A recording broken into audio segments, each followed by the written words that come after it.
The town of Brookside had seen better days.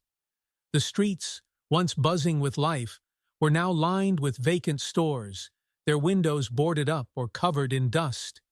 Faded advertisements from years ago still clung to the walls, like relics of a forgotten past. Among the weary residents was Ethan Carter, a 32-year-old mechanic struggling to hold on to the small auto repair shop his father had left him. The morning sun filtered through the cracked blinds of Ethan's one-bedroom apartment. He lay on the worn-out couch, still dressed in yesterday's clothes. Bills were scattered on the coffee table, past due notices glaring back at him like silent accusations. He rubbed his temples and sighed deeply, feeling the weight of his failures pressing down. Ethan's shop, Carter's Auto Repairs, was barely staying afloat. Customers were scarce, and the few who did come often couldn't pay on time. His savings were gone, eaten up by mounting debts and the unexpected cost of repairing old equipment. He didn't blame his customers. Everyone in Brookside was struggling. The bell above the shop door jingled as Ethan stepped inside that morning. The smell of oil and rust greeted him like an old friend, but it did little to lift his spirits. He flipped the closed sign to "Open" out of habit, knowing full well no one would come today. By noon, Ethan was underneath the hood of his last project, a rusted-out truck belonging to old Mr. Jenkins, who promised to pay him in installments. The work was slow, his tools outdated, but he didn't mind. Fixing things was the one place Ethan felt some semblance of control in his life. He was wiping grease off his hands when the shop door creaked open. Ethan straightened up, his heart sinking as he saw a man in a crisp suit step inside. The man's polished shoes and confident stride screamed, "Outsider." "Mr. Carter?" the man asked, his voice smooth but unfamiliar. "That's me," Ethan replied cautiously, folding his arms. "What can I do for you?" The man held up a clipboard. "I'm here on behalf of Brookside Savings Bank, about your overdue payments." Ethan felt his chest tighten. He had been expecting this visit, but it didn't make it any easier. "Look, I just need a little more time. Business is slow, but I'm working on it. I'll get you what I owe." The man offered a practiced, sympathetic smile. "I understand, Mr. Carter, but the bank has its policies. If you can't make the full payment by the end of the month, we'll have to proceed with foreclosure." Foreclosure. The word hung in the air like a storm cloud. Ethan clenched his fists, swallowing the lump in his throat. "I'll figure something out," he muttered. The man nodded, handing Ethan a final notice before leaving. As the door swung shut, Ethan leaned against the counter, feeling the crushing weight of reality. He was going to lose the shop, his father's legacy, the one thing he had left of him. That evening, Ethan wandered the streets of Brookside, lost in thought. The air was thick with the smell of rain, the first drops beginning to fall. He turned down a quiet alley, avoiding the main roads, when he noticed an old man sitting on the curb, struggling with a heavy sack. The man's coat was tattered, and his hands shook as he tried to lift the burden. Ethan hesitated. He wasn't in the mood to deal with anyone, let alone a stranger. But something in the man's eyes, a flicker of determination, stirred something inside him. "Hey, need some help?" Ethan asked, stepping closer. The old man looked up, startled but grateful. I'd appreciate that, son," he stammered. Ethan picked up the sack, surprised by its weight. "What's in here, bricks?" he joked, trying to lighten the mood. The old man chuckled. "Books, just trying to get them to the shelter down the road. They're always looking for donations." Ethan nodded, falling into step beside the man. The walk was short, and they reached the shelter just as the rain began to pour. A woman at the door greeted the old man warmly, thanking him for his generosity. "You didn't have to help me," the man said, turning to Ethan. "It's nothing," Ethan replied, brushing it off. "Take care of yourself." The old man smiled, his eyes crinkling at the corners. "You too, son. And remember, kindness has a way of coming back to you when you least expect it." Ethan shrugged, not thinking much of the words at the time. The next morning, Ethan returned to Carter's Auto Repairs, expecting another day of silence and empty hours. The air outside was crisp, carrying the faint scent of rain from the night before. He unlocked the shop door, pushing it open with a familiar creak. The fluorescent lights flickered to life, casting a dull glow over the cluttered workspace. He tossed his keys onto the counter and headed to his workbench, intending to finish Mr. Jenkins' truck. But something stopped him in his tracks.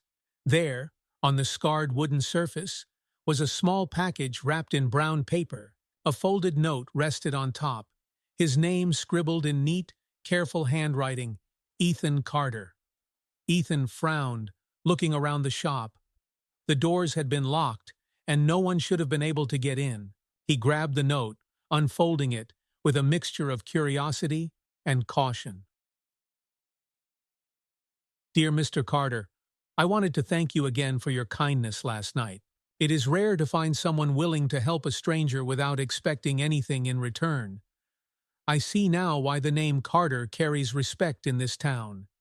Enclosed, you will find a part I believe may be of use to you. It's from an old project I worked on years ago, but my hands aren't what they used to be. Use it well. You have a good heart. Don't lose that. Harold Green. Ethan blinked, rereading the name. Harold Green. He tried to place it, but it didn't ring any bells. Setting the note aside, he carefully unwrapped the package. Inside was a gleaming chrome car part. A carburetor, but not just any carburetor. Ethan recognized it immediately as a rare model designed for vintage sports cars. The kind collectors would pay a small fortune to get their hands on. What the hell, he muttered, turning it over in his hands. It was pristine, practically new. He couldn't imagine why anyone would leave something so valuable for him. And who was Harold Green? He thought back to the old man from the previous night. Could it be him? Ethan shook his head, unsure of what to make of it. He set the carburetor on the counter, promising himself he'd figure it out later. For now, he needed to focus on the truck. The day passed slowly. Ethan finished repairing Mr. Jenkins's truck and called the old man to let him know it was ready. As expected, Jenkins asked if he could pay next week, and Ethan agreed, knowing he didn't have much of a choice. By late afternoon, the shop was quiet again, the steady hum of his thoughts the only sound. Ethan leaned against the counter, sipping a lukewarm cup of coffee, when the bell above the door jingled. He turned, surprised to see a tall man in a tailored suit step inside. The man was younger than Harold Green, likely in his mid-40s, with sharp features and a calm demeanor. "Mr. Carter, I presume?" the man said, his voice smooth and deliberate. "Yeah, that's me," Ethan replied, setting down his coffee. "Can I help you?" The man smiled faintly. "My name is Richard Green. I believe you met my father last night." Ethan's brow furrowed. "Your father? Wait, you're Harold Green's son?" Richard nodded, stepping further into the shop. "He told me about you. He said you helped him when no one else would." Ethan shrugged, unsure where this was going. It wasn't a big deal. He needed a hand. Anyone would have done the same. "Not everyone," Richard said, his eyes narrowing slightly. "My father doesn't often speak highly of strangers, but he seems to think you're different." Ethan shifted uncomfortably. "Well, I appreciate the carburetor. It's impressive. But why leave it here? What's this about?" Richard studied him for a moment, as if weighing his next words carefully. "My father owns a small collection of classic cars. They've been sitting in storage for years, and most of them are in desperate need of restoration. He insists you're the right person for the job." Ethan blinked. "Me? Look, I'm flattered, but I don't have the time or the resources to take on a project like that." Richard raised an eyebrow. "He's willing to pay, Mr. Carter, handsomely." The words hung in the air, heavy with possibility. Ethan felt a flicker of hope, quickly followed by doubt. "How handsomely?" he asked, his tone skeptical. Richard smiled faintly, pulling a small notebook from his pocket. He opened it, turning it toward Ethan. The figure written there made Ethan's stomach flip. That's... He trailed off, running a hand through his hair. That's enough to save my shop. Richard nodded. Exactly. All we ask is that you restore one car. If it goes well, there may be more work for you in the future. Ethan hesitated. It sounded too good to be true. He had no doubt he could restore the car. But why him? Why not go to a high-end shop with better tools and more resources? Why me? He asked finally. Surely there are better options out there. Richard's expression softened. My father believes in rewarding good people, Mr. Carter. He sees something in you. Do you trust yourself enough to see it too? Ethan's chest tightened.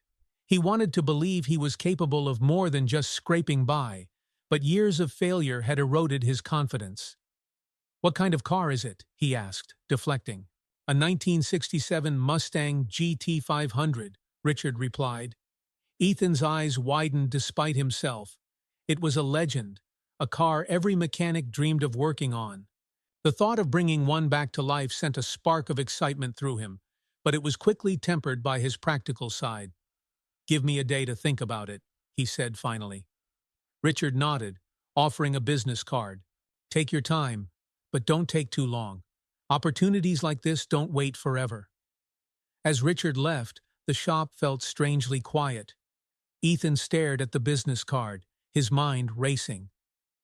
This could be his chance to turn everything around. But could he trust it? He glanced at the carburetor on the counter, its chrome surface gleaming under the fluorescent lights. Harold Green's words echoed in his mind. Kindness has a way of coming back to you. Ethan took a deep breath, his fingers tightening around the card. Maybe it was time to take a leap of faith.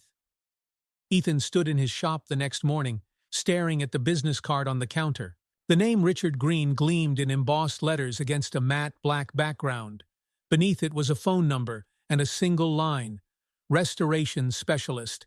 He turned the card over in his fingers, his thoughts in a whirl. The offer was tempting, more than tempting. The money alone could save his shop, maybe even give him a chance to upgrade his tools and equipment.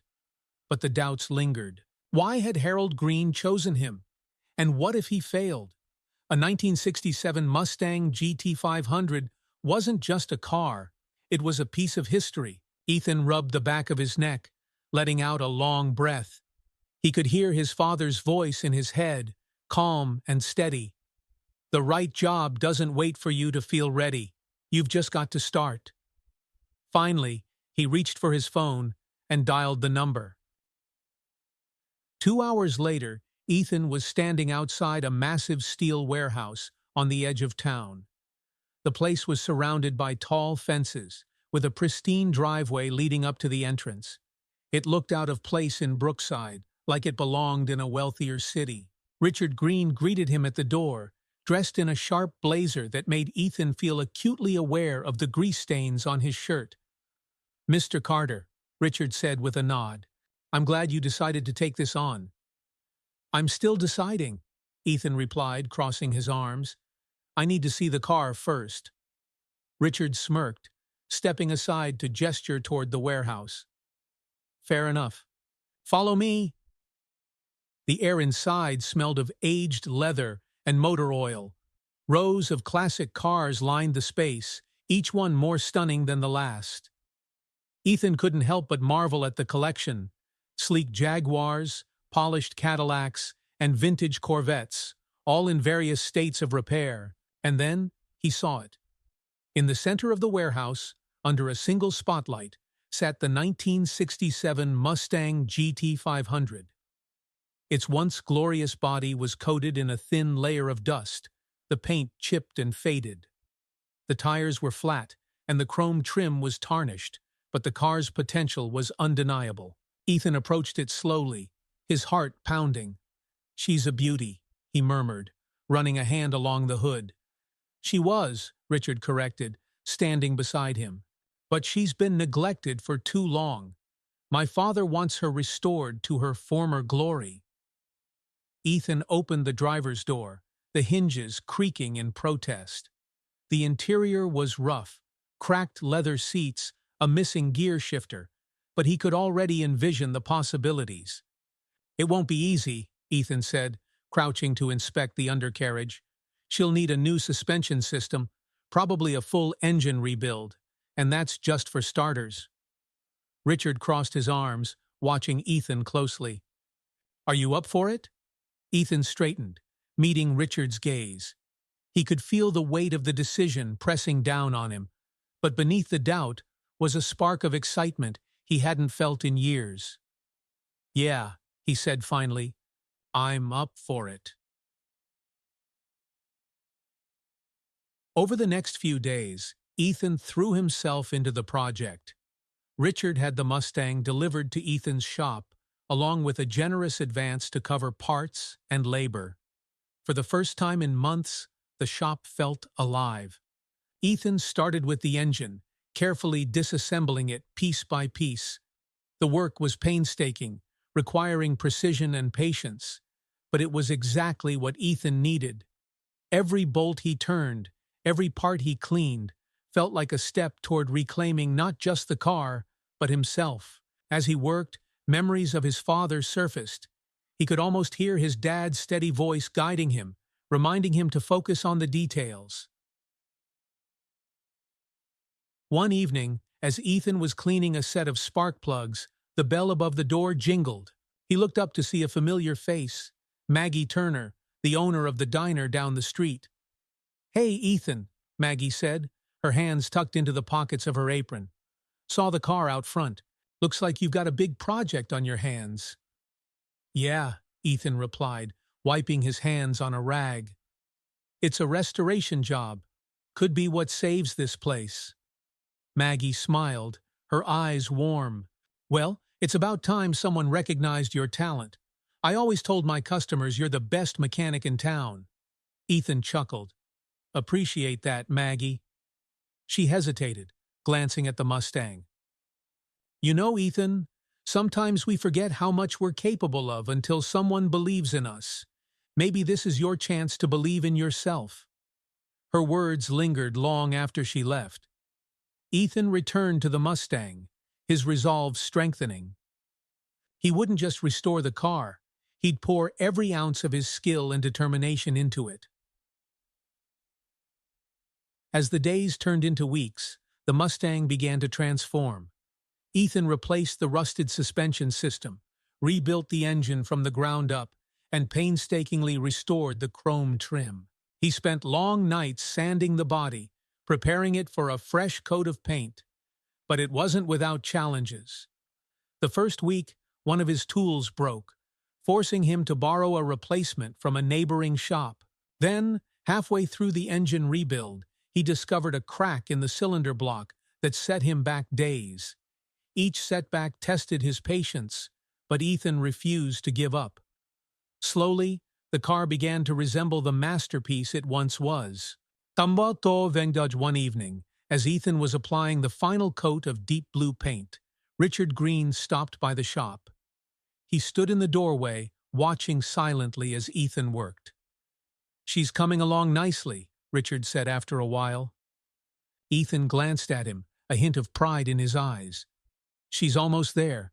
A few more days, and she'll be ready." Richard stepped closer, his expression thoughtful. "You've done well, Mr. Carter. My father will be pleased." Ethan set down the paint sprayer, wiping his hands. "Why does this car mean so much to him?" Richard hesitated, then sighed. "It belonged to my grandfather. He passed it down to my father when he was young, and they spent years working on it together. It's more than just a car, it's a connection to his past." Ethan nodded, understanding the sentiment all too well. "I'll make sure it's perfect."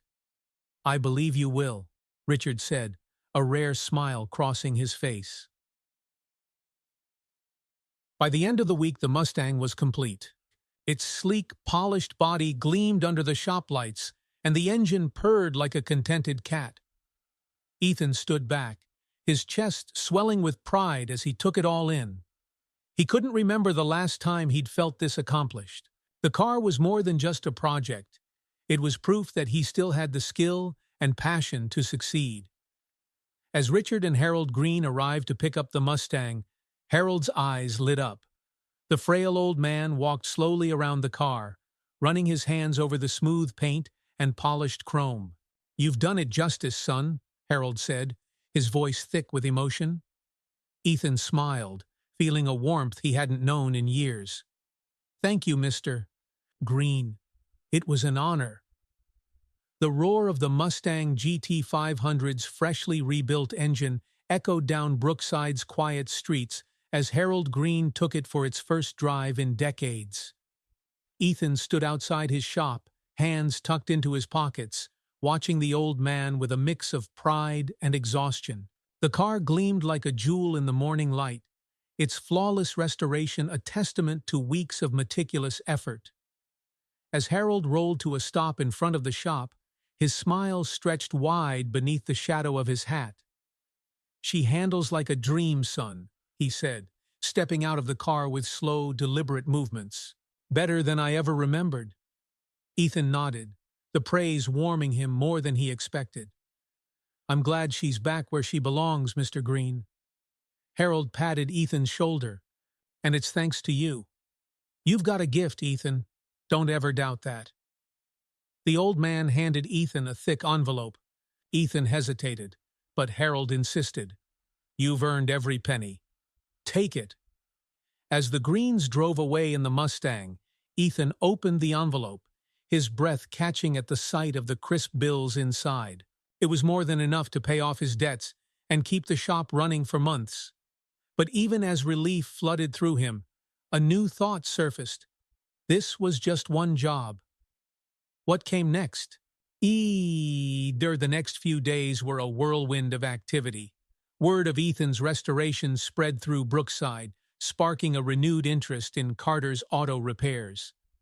Locals who had written off the shop as outdated and irrelevant began stopping by, curious about the man who had brought a legend back to life. "Got an old Chevy that's been sitting in my garage for years," one man said, leaning on the counter. "Think you could make it run again?" "Sure," Ethan replied, his confidence growing. "Bring it in, and I'll take a look." Soon, the shop was busier than it had been in years. Ethan worked long hours, balancing new projects with routine repairs. The work was grueling, but it felt good, like he was building something real. But success wasn't without its challenges. One afternoon, as Ethan was replacing a transmission, the shop phone rang. He wiped his hands on a rag and picked up, cradling the receiver against his ear. "Carter's Auto Repairs," he said, his voice gruff. "Mr. Carter, this is Melissa Hayes from Brookside Savings Bank." Ethan's stomach tightened. "Yeah? I wanted to let you know we've received your payment in full," Melissa said. "Your account is now current." The relief was immediate, but so was the embarrassment. "Thanks," Ethan muttered, hanging up quickly. He glanced at the workbench where Harold Green's payment had been carefully counted and set aside. The weight of what it had taken to get to this point wasn't lost on him. As the weeks went on, Ethan found himself facing a new challenge, managing the shop's sudden popularity. The influx of customers meant he needed more parts, more tools, and, most importantly, more time. He started falling behind, his meticulous approach to repairs clashing with the growing demand. One evening, Maggie Turner stopped by with a plate of sandwiches. "Figured you could use a break," she said, setting the food down on the counter. Ethan rubbed his eyes, grateful but weary. "You have no idea. Feels like I'm drowning in work." Maggie leaned against the counter, her gaze steady. "Maybe it's time to get some help." Ethan frowned. "I don't know. This place barely supports me as it is." "People trust you, Ethan," Maggie said. "That's why they keep coming back. If you want to keep up, you'll need to trust someone else, too." Her words lingered long after she left. Ethan wasn't used to asking for help. He'd always prided himself on being self-reliant. But the truth was, he couldn't do it all alone. The next day, Ethan made a decision. He posted a handwritten sign in the shop window, "Help wanted, mechanic apprentice. Inquire within." To his surprise, he got a response within hours. "Name's Jake," said a young man in his early 20s, standing in the shop doorway. He was tall and wiry, with grease-stained hands that suggested he wasn't new to the trade. "Saw your sign. I've been looking for work." Ethan sized him up, skeptical but intrigued. "Got any experience?" "Worked at my uncle's garage for a couple of years," Jake replied. "I'm no expert, but I'm good with engines." Ethan crossed his arms. "Why'd you leave?" Jake hesitated, then shrugged. "He shut the place down. Not enough business." Ethan nodded slowly. He saw something in Jake, maybe a bit of himself when he was younger. "All right, you're on trial. Don't screw it up." Jake grinned. "I won't let you down, boss." Having Jake around made an immediate difference. While Ethan focused on the big projects, Jake handled oil changes and minor repairs, keeping the workflow steady. The shop began running smoother, and Ethan found himself feeling more optimistic than he had in years. But not everything was smooth sailing. One day, a man in a tailored suit walked into the shop. Ethan looked up from under the hood of a car, his stomach sinking as he recognized Richard Green. "Mr. Green," Ethan said, wiping his hands on a rag, "what brings you here?" Richard's expression was unreadable. "My father is very pleased with the Mustang, so pleased, in fact, that he wants to offer you another job." Ethan's heart sank. He'd barely caught up from the first project. "Another restoration?" "Yes," Richard said, his tone cool. "But this one is different." He handed Ethan a folder. Inside were photos of a rusted-out car, barely recognizable beneath the grime. Ethan flipped through the pictures, his jaw tightening. "This is a 1939 Delahaye 135 MS, Richard said. "It's one of only a handful left in the world." Ethan whistled softly. "That's a beast of a project." Richard nodded. "But the reward will be worth it. My father is willing to pay double what he paid for the Mustang." The number made Ethan's head spin, but so did the thought of taking on another massive job. "I'll need time to think about it," he said finally. "Of course," Richard replied, leaving the folder on the counter. That evening, Ethan sat in his empty shop, staring at the photos of the Delahaye. The offer was incredible, but he knew the toll it would take, on him, on Jake, on the shop. He wanted to say yes, but fear of failure gnawed at him. Maggie's words echoed in his mind. "People trust you, Ethan. Maybe it's time to trust yourself." Ethan leaned back in his chair, the weight of the decision heavy on his shoulders. He thought about Harold Green's Mustang, about the pride he'd felt when it was finished. Maybe he could do it again. Taking a deep breath, Ethan reached for his phone. Ethan stared at his phone for what felt like hours before finally dialing Richard Green's number. As the line rang, he tapped his fingers on the counter, the folder with the Delahaye photos open in front of him. The sheer scale of the project made his stomach churn. "Mr. Carter," Richard answered smoothly, his tone as polished as ever. Ethan cleared his throat. "I've made up my mind. I'll take the job." There was a brief pause, and then Richard's voice softened. "Good. My father will be thrilled. The car will be delivered to your shop within the week." Ethan hung up, exhaling sharply. He glanced over at Jake, who had been eavesdropping from across the room. The younger mechanic raised an eyebrow. "Another big one?" Jake asked. Ethan nodded. "Biggest one yet," Jake whistled. "You sure we can handle it?" Ethan looked at the photos again. "We don't have a choice. This could set us up for good, Jake, but it's going to take everything we've got." 4 days later, a flatbed truck rolled into Brookside, drawing curious stares from the locals. On the back of the truck sat the Delahaye 135 MS, its once elegant curves hidden beneath layers of rust and grime. The tires were flat and the windshield was cracked, but even in its decrepit state, the car exuded a certain majesty. Ethan and Jake stood in the shop's driveway, watching as the car was carefully unloaded. "Man," Jake said, shaking his head, "she's a wreck." "Yeah," Ethan replied, though his voice carried a note of awe. "But she's got good bones. We'll bring her back." Once the car was in the shop, Ethan began his assessment.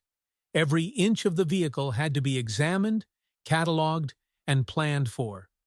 The engine was seized, the interior was practically non-existent, and the body would need hours of sanding and welding. It was overwhelming, but Ethan felt that familiar spark of determination reignite. The first major hurdle came 2 weeks into the project. Ethan had sourced a replacement for the cracked windshield, a part so rare it had to be custom-made. When the glass finally arrived, it was the wrong size. "This is useless," Ethan muttered, tossing the faulty windshield aside. He pinched the bridge of his nose, frustration simmering. "That's 2 weeks wasted." Jake stepped in, holding up his hands. "We'll figure it out. There's a guy I know in the city who works with vintage glass. He might be able to help."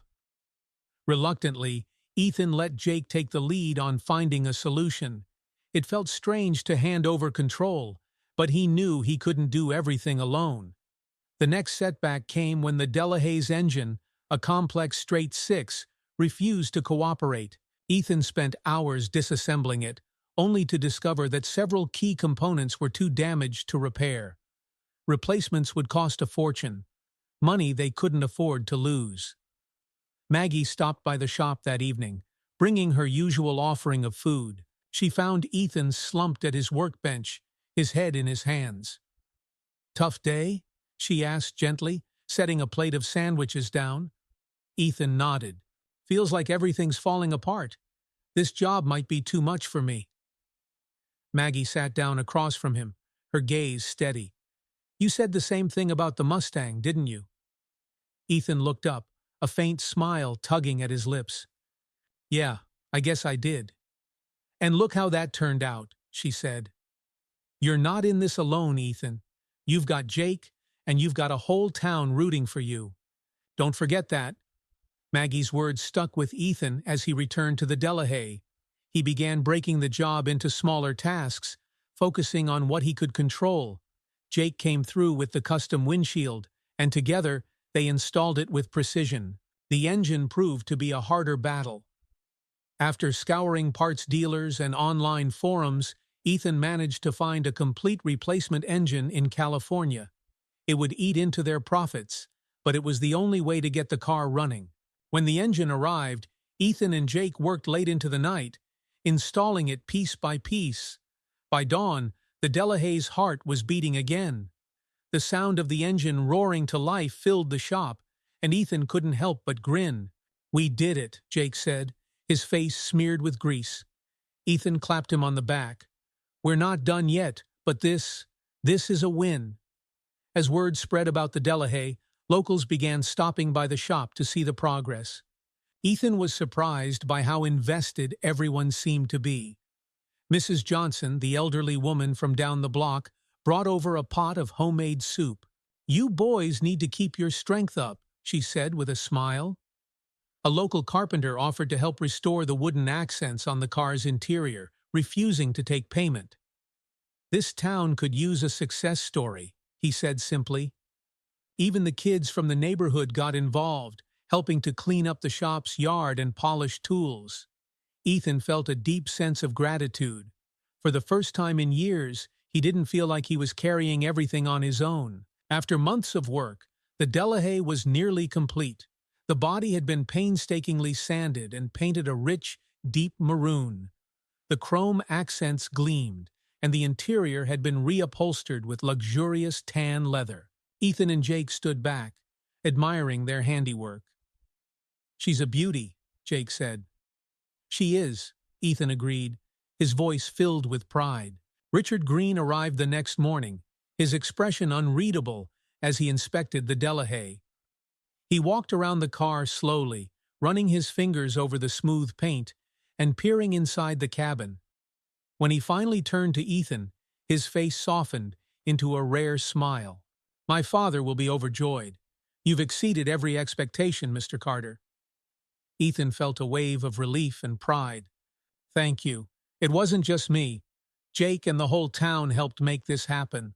Richard nodded. It's a testament to what people can achieve when they work together. As the Delahaye was loaded onto the truck, Ethan watched with a mix of pride and exhaustion. The project had pushed him to his limits, but it had also shown him what he was capable of. That evening, Ethan sat on the shop steps, watching the sun dip below the horizon. Maggie joined him, handing him a cup of coffee. You did it, she said, nudging him gently. We did it, Ethan corrected, thinking of Jake, the neighbors, and everyone who had pitched in. Maggie smiled. What's next? Ethan looked out at the quiet streets of Brookside, a sense of peace settling over him. Whatever it is, I think we're ready for it. The Delahaye's departure left a strange stillness in Carter's auto repairs. For weeks, Ethan and Jake had poured every ounce of energy into the project, and now, with the car gone, the shop felt quieter than ever. Ethan thought the lull might give him a chance to catch his breath, but the community had other plans. The morning after the Delahaye was loaded onto the truck, Ethan arrived at the shop to find a group of locals gathered outside. Mrs. Johnson was there, her ever-present grocery cart parked at the curb. Maggie stood beside her, arms crossed, while a few other familiar faces, neighbors, customers, even the kids who had helped clean the shop's yard, milled about, chatting excitedly. Ethan parked his truck and stepped out, confused. What's going on? He asked, approaching the group. Maggie grinned. You'll see. Just get inside. Inside the shop, Ethan found Jake standing near the workbench, looking sheepish. A large banner hung from the rafters, hastily painted with the words, "Thank you, Ethan." Below it was a table piled high with dishes, casseroles, pies, trays of sandwiches, all contributions from the neighbors. What is this? Ethan asked, stunned. It's for you, Maggie said, stepping inside. You've done so much for this town, Ethan. You've brought life back to this place. We figured it was time someone showed you how much we appreciate it. Mrs. Johnson hobbled over, holding out a covered dish. It's just a little something, dear. My famous peach cobbler. You've earned it. Ethan blinked, overwhelmed by the sight of it all. The people of Brookside, who had once felt like strangers, now filled his shop with warmth and gratitude. He cleared his throat, struggling to find the right words. I don't know what to say, he admitted, his voice thick. Say you'll eat, Jake said with a grin, grabbing a plate. Laughter filled the shop as Ethan gave in, accepting a plate of food and letting himself enjoy the moment. The impromptu celebration didn't just lift Ethan's spirits, it also ignited a spark in the community. Over the following weeks, the energy in Brookside began to shift. Inspired by Ethan's perseverance, neighbors started tackling long-ignored projects. Maggie's Diner, once struggling like the rest of the town, got a fresh coat of paint and new outdoor seating. The kids who used to kick a deflated soccer ball around the empty lot now had a proper field to play on, thanks to a group of volunteers who leveled the ground and built goalposts. Ethan noticed it everywhere, small but meaningful acts of improvement. Cracked sidewalks were patched, fences were mended. The abandoned store on Main Street showed signs of life as someone started cleaning out the space. It wasn't just about the physical changes. People began to reconnect, helping each other in ways Ethan hadn't seen in years. One afternoon, as Ethan was tuning up an old pickup truck, a man in a dusty cap approached the shop. He looked hesitant, shifting from foot to foot as he lingered in the doorway. "Can I help you?" Ethan asked, wiping his hands on a rag. The man stepped inside, glancing around nervously. "Name's Bill," he said. "I heard about what you did with the Delahaye. People say you're good." Ethan nodded cautiously. "I try. What do you need?" Bill scratched the back of his neck. "Got an old tractor out on my farm. It's been sitting for years, but I can't afford a new one. Figured maybe you could take a look, see if it's worth fixing. Ethan considered the request. His schedule was packed, but he couldn't ignore the man's quiet desperation. "Bring it in," he said finally. "I'll see what I can do." Bill's face lit up. "Thank you. I'll get it here as soon as I can." The power of paying it forward. Fixing Bill's tractor turned into more than just another job. As Ethan worked on the old machine, neighbors began stopping by to offer assistance. One man brought over spare parts, while another helped clean the rusted chassis.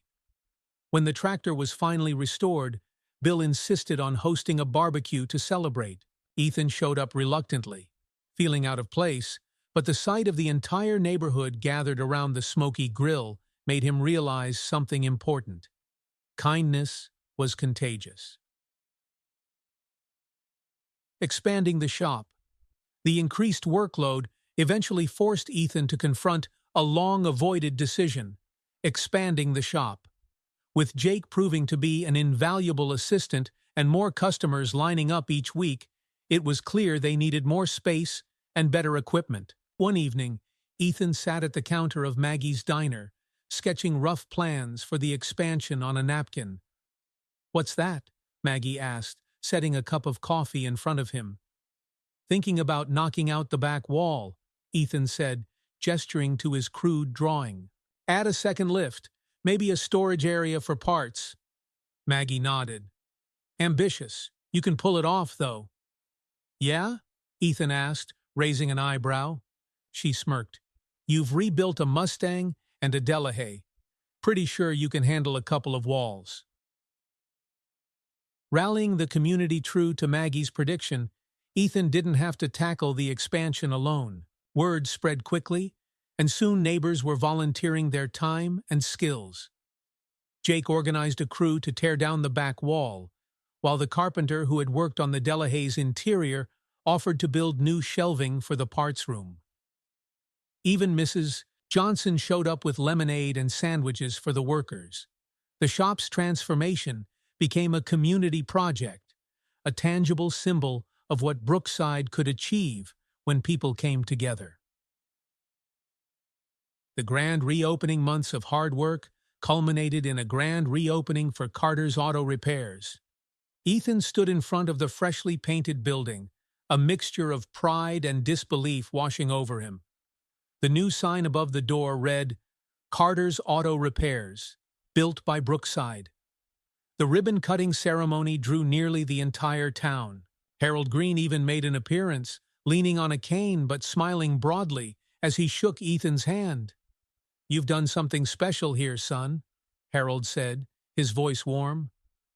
Ethan looked around at the crowd, the people who had become more than just customers or neighbors. They were a community, one that had rallied behind him when he needed it most. "No," Ethan said, his voice steady. "We've all done something special."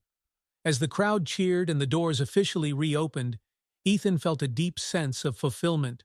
The shop wasn't just his livelihood anymore, it was a cornerstone of Brookside's revival. That evening, Ethan sat on the shop steps, watching the sunset. Maggie joined him, as she often did, carrying 2 steaming mugs of coffee. "Think this is the happiest I've seen you," she said, nudging him playfully. Ethan smiled, his gaze on the horizon. "It's the happiest I've felt in a long time." Maggie raised her mug in a mock toast. "Here's to keeping it that way." Ethan clinked his mug against hers. "Here's to moving forward." Months passed, and Brookside began to hum with new energy. Carter's Auto Repairs had become a hub for the community, its newly expanded shop floor bustling with activity. Ethan no longer worked alone.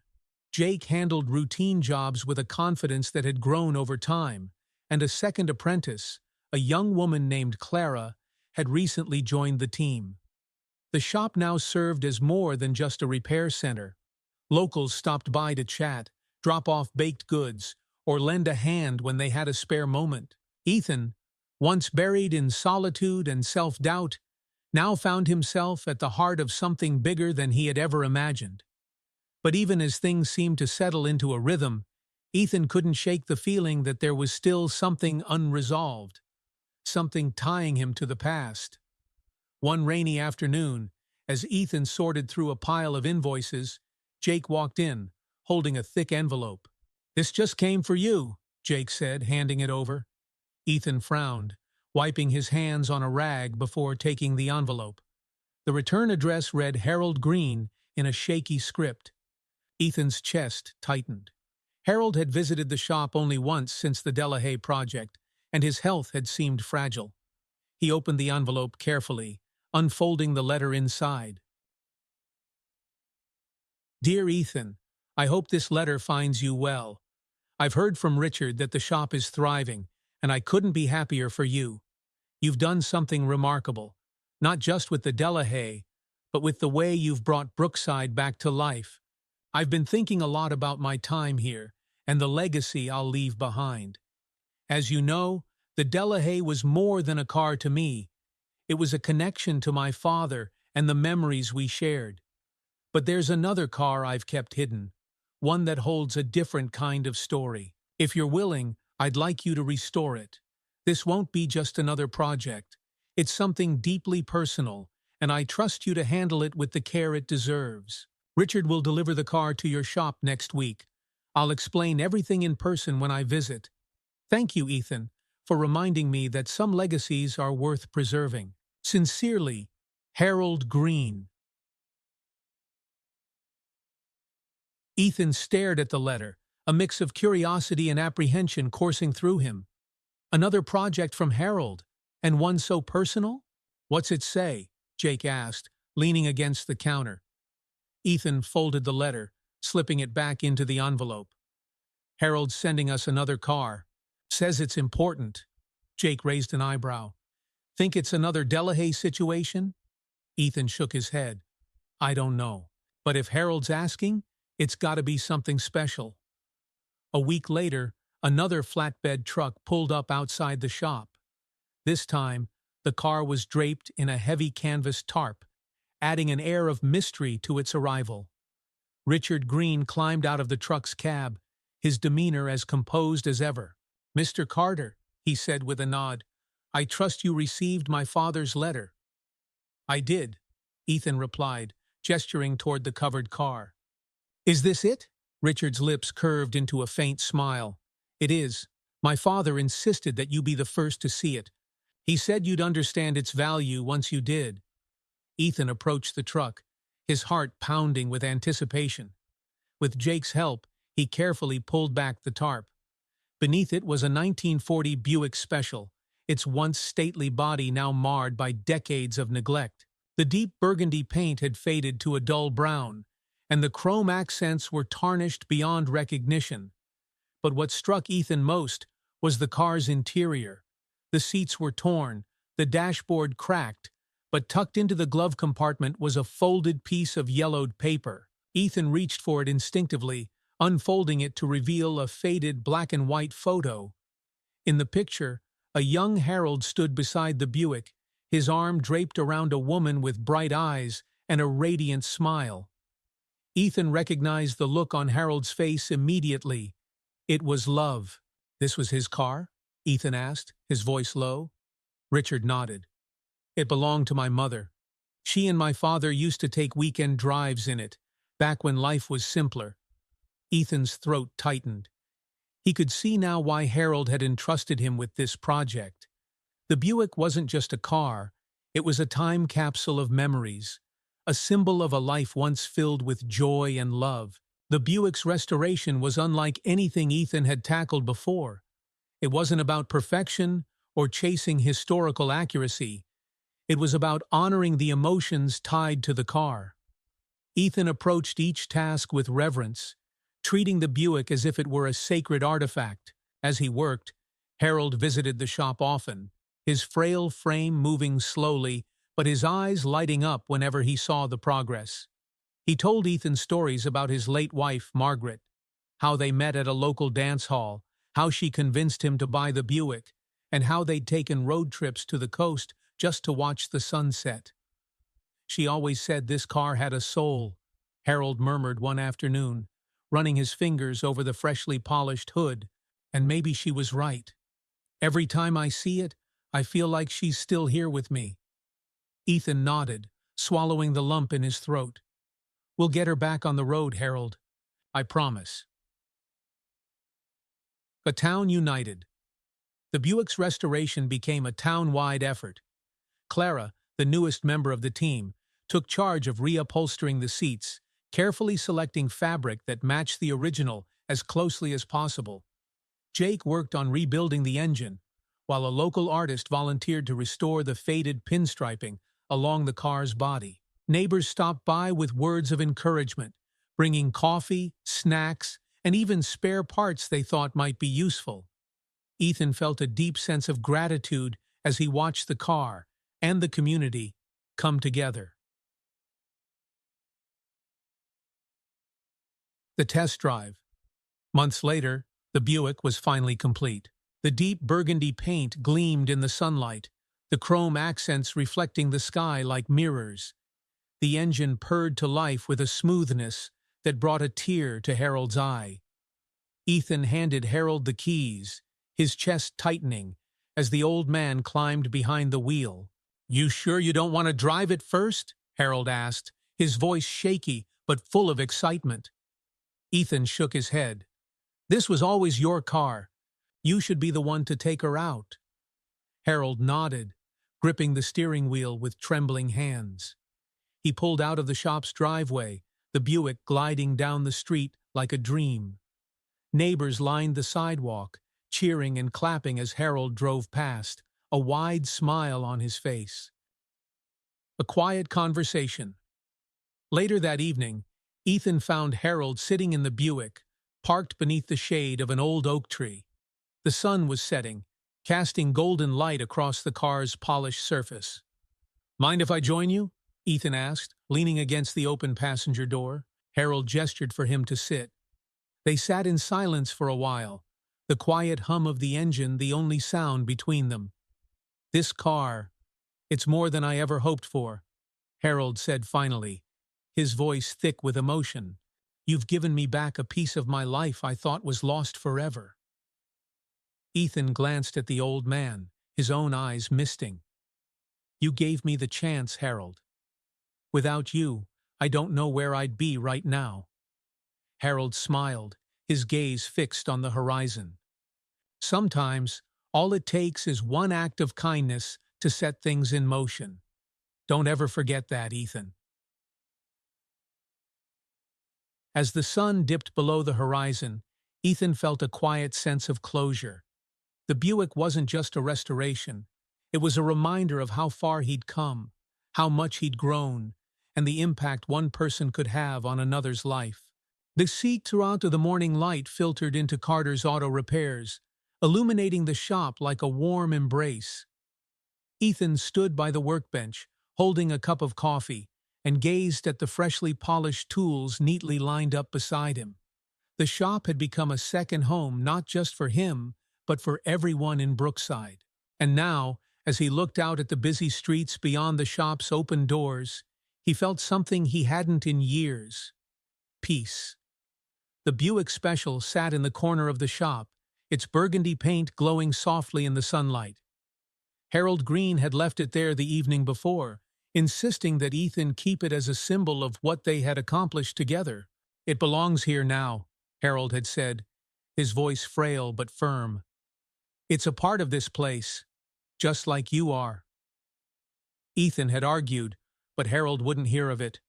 The car stayed, and every time Ethan saw it, he felt the weight of Harold's words sink deeper into his heart. The following weeks were a blur of activity. The transformation that had begun with Carter's Auto Repairs rippled through Brookside like a wave. New businesses opened on Main Street, neighbors painted their homes, and the empty lot where kids once played with a deflated soccer ball now boasted a full-fledged park with benches and a basketball hoop. The sense of renewal was palpable, and Ethan couldn't help but feel pride knowing he'd played a part in it. One morning, Maggie stopped by the shop with a plate of muffins, as she often did. She leaned against the counter, watching as Ethan worked on a battered pickup truck. Busy as always, she said with a smirk. Ethan wiped his hands on a rag and smiled. That's a good thing, right? Sure is, she replied. I can't believe how much has changed around here. It's like the whole town's woken up. Ethan nodded, glancing out the shop doors at the bustling street. It's not just me, Maggie. This town. We all did this together. Maggie's expression softened. Yeah, but someone had to light the spark. Don't forget that. Ethan looked down, feeling the weight of her words. He'd spent so much time doubting himself, but now, for the first time, he allowed himself to believe that maybe, just maybe, he'd made a difference. Passing it, on one afternoon, a boy no older than 12 walked into the shop. He was wiry and small, his sneakers scuffed and his hands shoved into his pockets. He lingered near the doorway, looking nervous. Can I help you? Ethan asked, setting down his wrench. The boy hesitated before stepping forward. My name's Luke, he said quietly. I heard you help people. My bike's all busted up and I don't have any money to fix it, but… Ethan held up a hand to stop him. Let me see it. Luke led him outside to where a rusted bicycle leaned against the fence. The chain was broken, the tires flat, and the handlebars crooked, but Ethan could see the boy's attachment to it in the way he hovered protectively nearby. Looks like it's been through a lot, Ethan said with a smile. Luke nodded. It used to be my brother's. He gave it to me before he left for college. Ethan crouched down, inspecting the bike more closely. We'll fix it up. Don't worry about the money. Luke's eyes widened. Really? Really? Ethan said. Come back tomorrow, and it'll be good as new. As Luke walked away, his face glowing with gratitude, Ethan felt a familiar warmth bloom in his chest. He remembered Harold's words. Sometimes, all it takes is one act of kindness to set things in motion. The next week, Harold Green returned to the shop, his movements slower than before, but his smile just as bright. You've been busy, Harold said, gesturing to the cars lined up outside. Ethan grinned. Business is good, better than I ever imagined. Harold nodded, his gaze drifting to the Buick. I knew you'd make something of this place. Ethan walked over, leaning against the workbench. I owe a lot of it to you, Harold. If you hadn't given me that chance with the Mustang… Harold raised a hand, cutting him off. It wasn't just the Mustang, Ethan. It was you. You had it in you all along. You just needed someone to remind you. Ethan swallowed hard, the emotion rising in his throat. Thank you, he said quietly. Harold smiled, his eyes crinkling at the corners. Keep passing it on, son. That's how you honor what we've built here. The days turned into weeks, and life in Brookside continued to blossom. Ethan threw himself into his work, not just repairing cars, but mentoring Jake and Clara, passing on the lessons he'd learned from his father and from Harold. One evening, after a long day, Ethan sat outside the shop watching the sunset. The air was warm, and the sounds of laughter and conversation drifted from the park down the street. Jake joined him, plopping down on the steps with a sigh. Long day, he said, rubbing his hands. Ethan nodded. But a good one. Jake glanced at the Buick parked in the corner of the shop, its burgundy paint catching the fading light. Think you'll ever take it out for a spin? Ethan smiled. Maybe one day. For now, it feels right just having it here, like it's watching over the place. Jake chuckled. You're getting sentimental, boss. Maybe, Ethan replied, his smile widening. As the stars began to appear, Ethan thought about how far he'd come. The doubts and struggles that once consumed him felt distant now, replaced by a quiet confidence and a deep sense of purpose. Brookside had become a town of second chances, a place where people lifted each other up and worked toward a better future. And at the heart of it all was Carter's Auto Repairs, a shop that had become a symbol of resilience, kindness, and hope. Ethan leaned back, closing his eyes for a moment. Whatever challenges lay ahead, he knew they could face them together. As the laughter of children echoed down the street and the warm glow of the shop lights spilled into the night, Ethan felt something he hadn't in years: contentment.